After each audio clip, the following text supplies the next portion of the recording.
Oh shit, this is far from ideal. I've just broken down on the main highway between Sydney and Brisbane. And I'm as far off the road as I can get. Like that there is a guide, like a crash barrier. I'm like half a foot, not even half a foot from that barrier. It's as close as I can get it. And you watch when these cars come past. They'll light up the marker lanes for the road. That's how fucking close I am to road trains speeding past me. I am fucking bricking it right now. I've got no idea what the car's just done. Was cruising along quite happily at highway speeds and then just like nothing. It just shut down.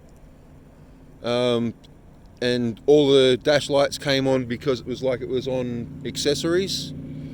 And that's it. That's all she wrote. She hasn't started since. Won't even turn over. Like you turn the key and it just goes. But there's tons of power. I'm shitting it.